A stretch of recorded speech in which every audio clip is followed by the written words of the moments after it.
দেখুন, আজকের ভিডিওতে আমি ডিসি মোটরে খুবই গুরুত্বপূর্ণ একটি থিওরি অর্থাৎ ভোল্টেজ ইকুয়েশন সম্পর্কে আলোচনা করব। তো যারা আমার চ্যানেলে একদম নতুন তাদেরকে আমি বলবো, এর আগে কিন্তু ডিসি মোটর কিভাবে কাজ করে সে সম্পর্কে কিন্তু আমার চ্যানেলে আমি ভিডিও দিয়েছি। আপনারা কাইন্ডলি আগের ভিডিওটি একটু দেখে আসুন। এবং ডিসি মোটর যেহেতু আলোচনা করব এবং ডিসি জেনারেটর আলোচনা করার সময় আমি বলেছিলাম যে ডিসি জেনারেটরকে জাস্ট শুধু উল্টিয়ে দিলে আমরা মেইনলি ডিসি মোটরটা পাবো, অর্থাৎ ডিসি জেনারেটর এবং ডিসি মোটরের কনস্ট্রাকশন অ্যাকচুয়ালি সেম। ঠিক আছে, একটা যান্ত্রিক শক্তিকে তড়িৎ শক্তিতে রূপান্তর করে, আরেকটা তড়িৎ শক্তিকে যান্ত্রিক শক্তিতে রূপান্তর করে। অর্থাৎ এক্ষেত্রে জাস্ট আমি রিভার্স করে দিব, আমাদের টার্মিনাল প্রান্ত দিয়ে মোটরের ক্ষেত্রে ইনপুট হয়। অর্থাৎ ডিসি জেনারেটরের যে আমাদের যে 1 থেকে 6 পর্যন্ত যে ক্লাসগুলি আছে আমার চ্যানেলের প্লেলিস্টে আপনারা পাবেন, সেই ক্লাসগুলো অবশ্যই আপনারা আগে দেখে আসুন। ঠিক আছে, কারণ সেই থিওরিগুলো আমরা আমাদের হুবহু এই ডিসি মোটরের ক্ষেত্রেও লাগবে। ঠিক আছে, তো এখানে দেখুন ভোল্টেজ ইকুয়েশন। তো ভোল্টেজ ইকুয়েশন বলতে অ্যাকচুয়ালি আমরা কি বুঝি সেটাই আমি দেখুন আলোচনা করতেছি। তো গত দিনে আমি ডিসি মোটর যেহেতু আলোচনা করেছিলাম, আমি সেই গত দিনের থিওরি অনুযায়ী আমি ডিসি মোটরের ইকুইভ্যালেন্ট সার্কিটটা প্রথমে আমি আঁকিয়ে দেব। দেখুন, আমাদের এটা ভোল্টেজ ইকুয়েশন থিওরি। এখন আমাদের ডিসি মোটরের সার্কিটটার জন্য আমরা প্রথমত দেখুন আমি বুঝিয়ে দিচ্ছি।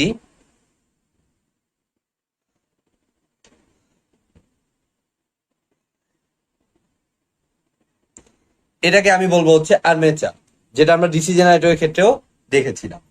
আর এখানে আমাদের আর্মেচার রেজিস্ট্যান্সটা মনে করলাম, আর্মেচার রেজিস্ট্যান্সটা আমাদের আর এ,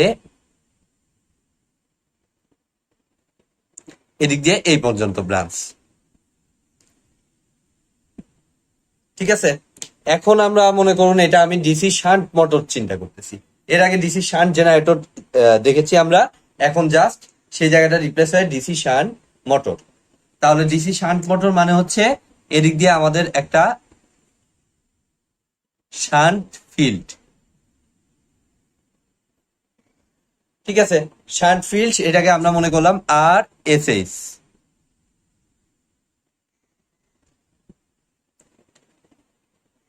আর এদিক দিয়ে আগে ছিল লোড। ডিসি জেনারেটরের ক্ষেত্রে এদিক দিয়ে মেইনলি ছিল লোড, অর্থাৎ এই আর্মেচার থেকে একটা ইএমএফ তৈরি হইতো, সেই ইএমএফ এর মাধ্যমে আমাদের এক অংশ ফিল্ড সার্কিটকে কাজে লাগানোর জন্য ইউজ হইতো, আরেক অংশ দিয়ে আমাদের লোডকে সাপ্লাই করতো। এখন মোটরের ক্ষেত্রে সেটা ছিল ডিসি জেনারেটরের ক্ষেত্রে, বাট এটা হলো ডিসি মোটর। সো এই প্রান্তটাকে আমরা টার্মিনাল হিসেবে এবার ব্যবহার করব।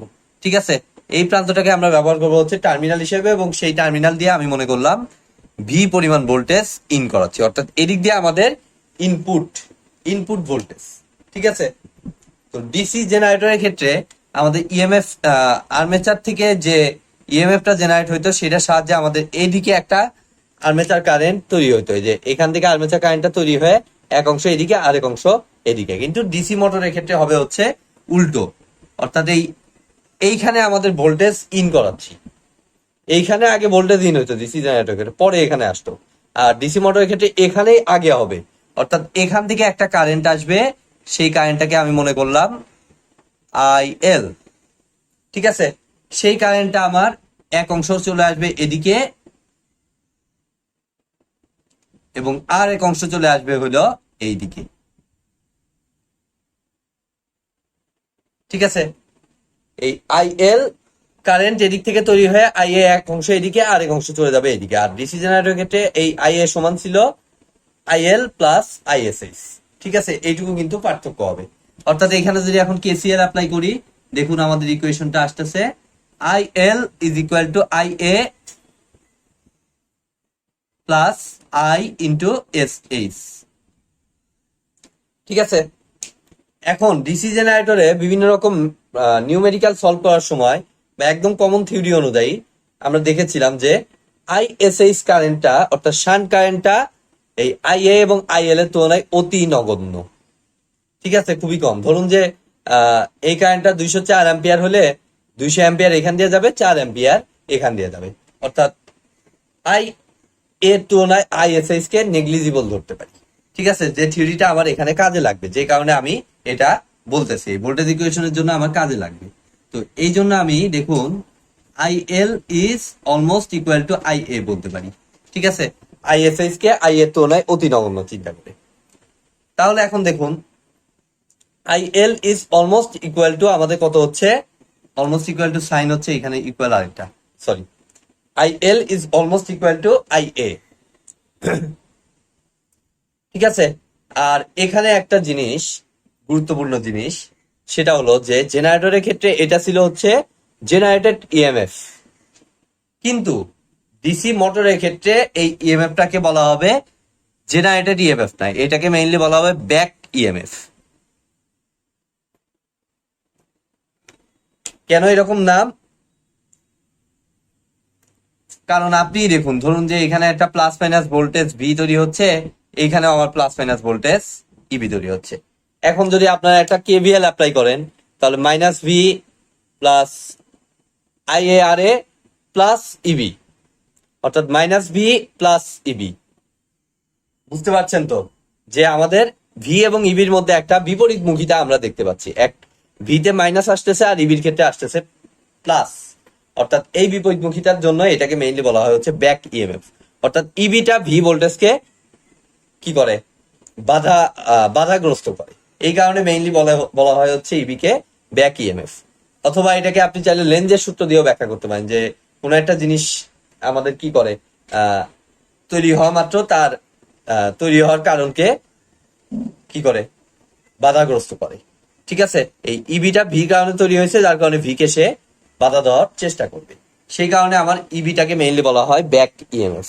ঠিক আছে, এখন দেখুন আমরা যদি এখন এই এই এই যে এই লুপটাতে আমরা একটা কেভিএল অ্যাপ্লাই করি, তাহলে আমাদের ইকুয়েশনটা কি দাঁড়াচ্ছে, এই ধরুন যে এই পয়েন্ট থেকে শুরু করতেছি, তাহলে এই আগে মাইনাস পড়তেছে minus V plus I A R A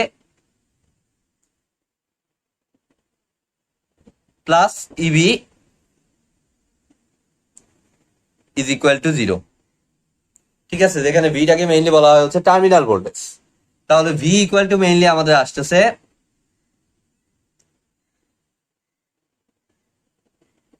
ইবি plus I A R এ। আমরা ইকুয়েশন গুলো মুখস্থ রাখবো না, জাস্ট আমরা কনসেপ্টটা মাথায় রাখবো, ম্যাথ করার সময় এই কনসেপ্ট গুলো কাজে লাগবে আমাদের। V equal to EB plus I A into R A, এটাকেই মেইনলি বলা হবে হচ্ছে আমাদের ভোল্টেজ ইকুয়েশন। ঠিক আছে, ভোল্টেজ ইকুয়েশনের সাথে সাথে এর পরবর্তী ক্লাসে আমি পাওয়ার রিলেটেড ইয়ে সম্পর্কে আলোচনা করবো, এবং তারপরেই আমি ম্যাথে চলে যাব সরাসরি। তো সেটার জন্য আমি আজকে একটি ইকুয়েশন আনার চেষ্টা করছি। দেখুন, আমি সবগুলোকে, এখানে যে রাশিগুলো আছে সবগুলোকে আমি আই এ দ্বারা মাল্টিপ্লাই করব। তাহলে আই এ দ্বারা মাল্টিপ্লাই করলে দেখুন ভি ইন্টু আই এ, কারণ আছে এই কারণে আই এ দ্বারা মাল্টিপ্লাই করতেছি, ইবি ইন্টু আই এ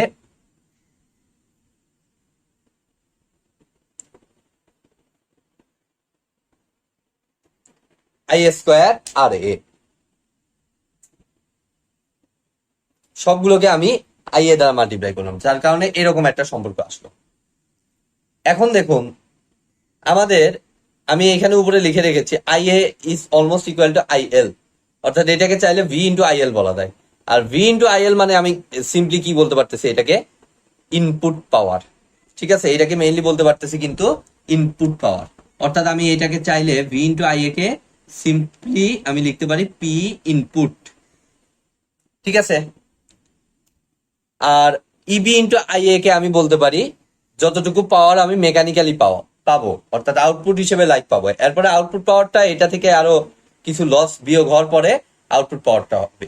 তো তার আগে আমি ইবি ইন্টু আই এ কে মেইনলি বলতে পারি পি মেকানিক্যাল, অর্থাৎ মেকানিক্যাল পাওয়ারটা আমি যেটা পাবো,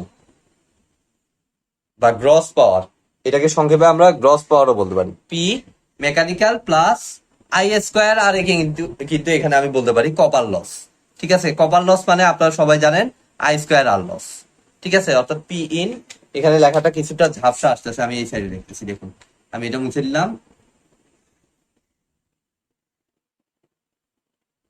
P into I A K P in বা পি ইলেকট্রিক্যাল, যেটাই আপনারা বলুন, সহজভাবে আপনারা যেভাবে মাথায় রাখতে পারেন। আর এটা হলো পি মেকানিক্যাল, যে পাওয়ারটা আর্মেচার পাচ্ছে, ঠিক আছে, ইবি ইন্টু আই। আর আই স্কোয়ার আর কি আমি বলতে পারি কপার লস, আর্মেচারের কপার লস। তাহলে এটা কিন্তু একটা রিলেশন হিসেবে আমরা বলতে পারি। তো আজকের মতো ভিডিওটি এ পর্যন্তই। ভিডিওটি যদি ভালো লেগে থাকে অবশ্যই ভিডিওতে একটি লাইক দিবেন, বন্ধুদের সাথে বেশি বেশি শেয়ার করবেন, আর চ্যানেলে নতুন হয়ে থাকলে অবশ্যই চ্যানেলটি সাবস্ক্রাইব করবেন। ধন্যবাদ।